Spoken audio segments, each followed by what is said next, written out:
Alright, I wanted to just kind of lay out an explanation of the timeline of the crucifixion of Jesus so people understand where I'm coming from, and try to maybe clarify a few things for people that are just kind of curious where I'm coming from. You can think I'm crazy, I don't care, but that's cool. So here's what we got. Alright. It all started for me when I noticed what seemed like a conflict of scripture here between these two. It didn't make sense for Mark 16:1 and to Luke 23:56. It appeared like they were saying two different things. All right. In Mark 16:1, the spices, Mary Magdalene, Mary mother of James, and Salome, bought the spices after the Sabbath.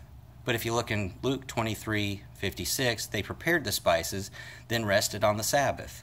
Now, how could they possibly prepare the spices before the Sabbath if they bought the spices after the Sabbath? All right. A lot of atheists point to these two scriptures to justify their position that, the Bible's all made up by a bunch of people, yada, yada.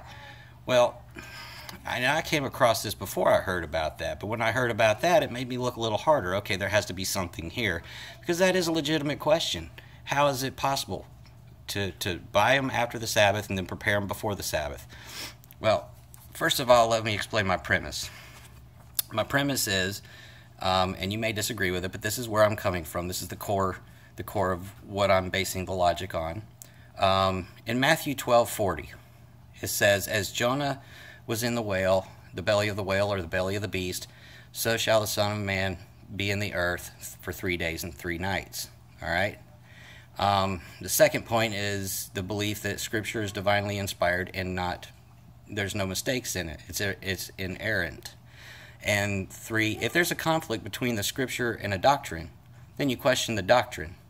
There's nothing wrong with questioning the Scripture, but you question the doctrine first, because this is man-made. All right, there's no doubt that doctrine. It's kind of hard to write in video at the same time. There's no doubt that doctrine is man-made. It's a man's explanation of the understanding of the Scriptures.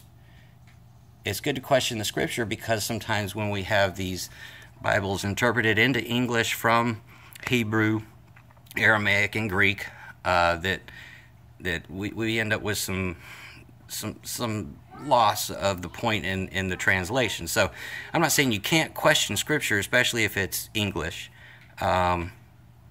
but you question the doctrine first, because that's man-made right there. All right, that is a man's explanation of this. And if you still can't figure it out by going to the Scripture, then go down to the Hebrew, the Greek, and the Aramaic origin, instead of just relying on King James alone. Okay.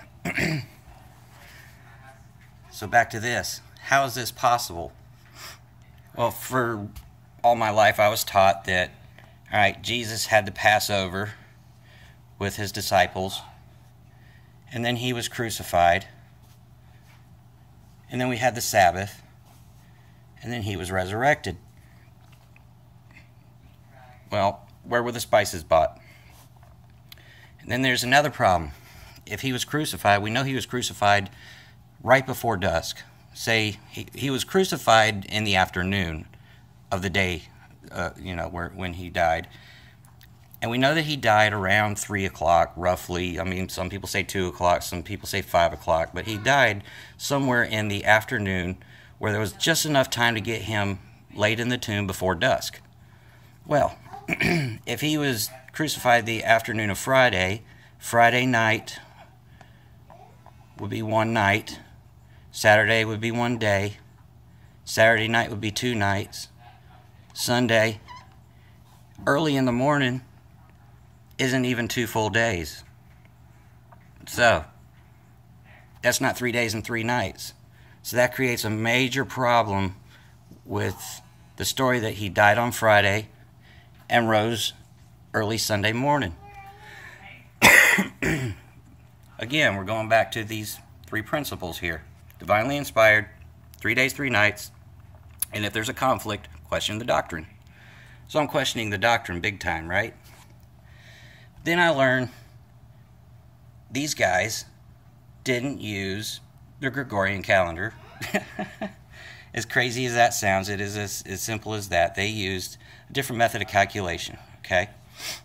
So instead of Thursday, Friday, Saturday, Sunday, they had first day of the week, second day of the week, third day of the week, fourth day of the week, and their months were counted like that. First month, second month, third month, fourth month. There were 12 months, sometimes a 13th month, but Abib was the first month, all right? The first of Abib is calculated by the barley and the moon. It's in Exodus 9 and Leviticus 23. Easter is not calculated the same as Passover. What does Passover have to do with Abib? I'll tell you that in a minute. Easter is calculated by the equinox. Equinox is equal number of hours of day and night. Happens in the spring and the fall. In the summer, you have the summer solstice, you have the longest day. The winter solstice, you have the shortest day and longest night. Spring equinox is in all religions of the earth, almost all religions of the earth throughout history, there was always a spring feast and a fall feast. And it had a lot to do with this and this, all right? Agricultural communities. Easter is calculated as the first full moon, the first Sunday after the first full moon after the spring equinox. That's Easter. So, somewhere in there. Passover is 14 days after this day. This day is calculated as follows. It's the first sighting of the new moon, which occurs after the barley, or some people argue which crop it is, but the barley becomes Abib. Abib is referring to the condition of the corn or the barley, the grain, where it opens up and it's ripe. So if the barley is Abib, at the first sighting of the new moon, that brings in the first month of the year. That's in Exodus 9 and Leviticus 23. Now, there's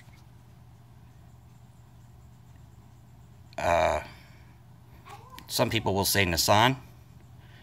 It's the same month. Nisan is derived from the Babylonian occupation, or when they were in exile in Babylon. And this is evident in the books that were written while Israel was in Babylon. The first month is referred to as Nisan. So if you get people arguing over which, it's the same month.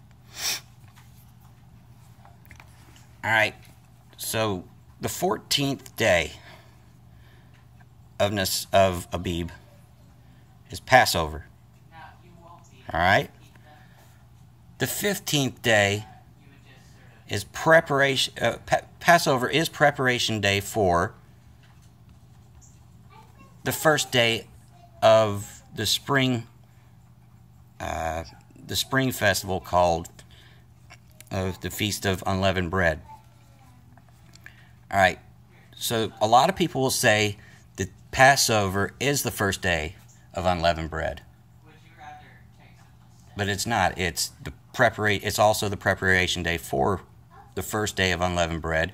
And unleavened bread is a high holy day. No servile work, just like the weekly Sabbath.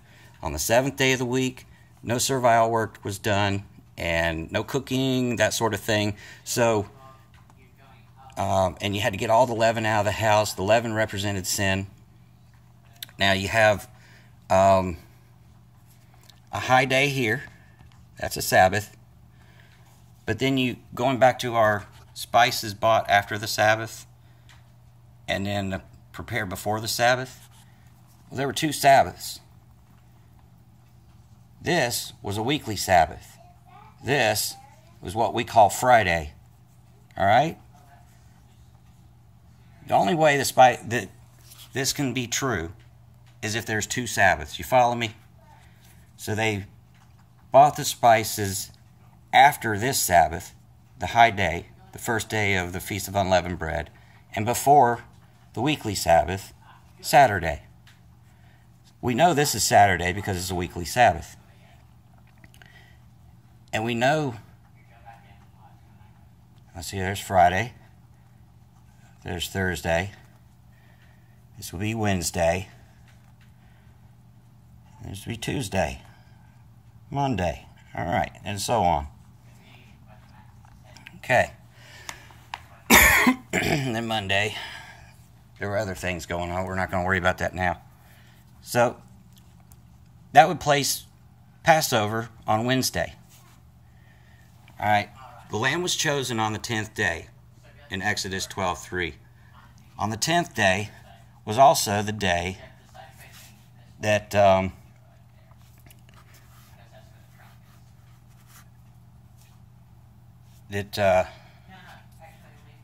Jesus, some say that was the day he was that they plotted to kill him, the priests, but that might not be totally true. That's what a lot of people say.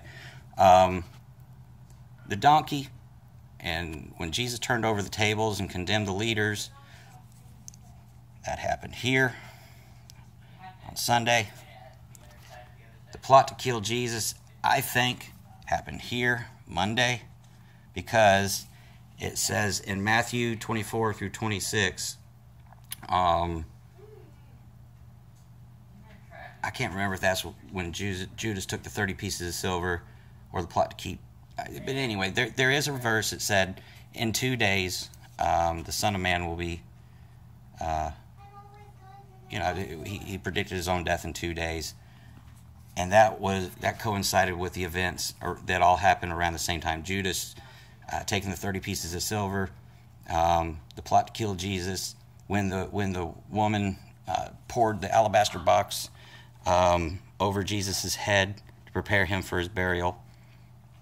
But yeah, it all lines up. But Wednesday was the Passover.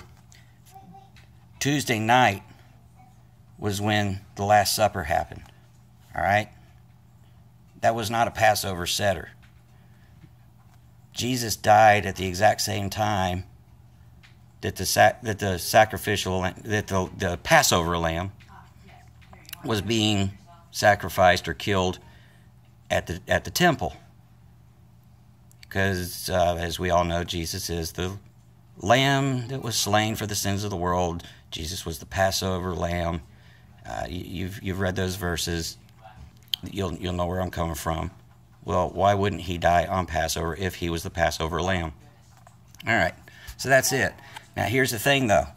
This is what's going to blow some more minds. All right, if he died 3 o'clock Wednesday, you go 3 days, 3 o'clock Thursday. There's 1 day, 1 night. 3 o'clock Friday, 2 days, 2 nights. 3 o'clock Saturday, 3 days, 3 nights. All right? Thursday, Friday, Saturday, Sunday. We all have been told that he rose on Sunday, right? Not so fast. 3 days and 3 nights. He rose 3 o'clock Saturday. It may have been 5 o'clock. Like I said, the exact time is not known. But to fulfill that prophecy, 3 days and 3 nights has to occur. So as Sunday began at sundown, he rose, and the tomb was discovered empty early Sunday morning. So, is it a big deal? Is it a mountain or a molehill? It's a molehill, but it's one that can trip some people up.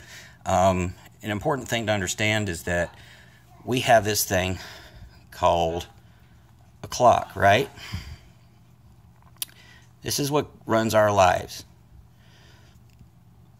Big hand and a little hand on the 12. That's midnight, and that's how we begin and end every day, right? 12 o'clock midnight. Now, they used the sun coming up or going down, and at dusk each day ended the day and began the next. So you have to think of that in terms of that too. But even if you use this, that's the only possible explanation.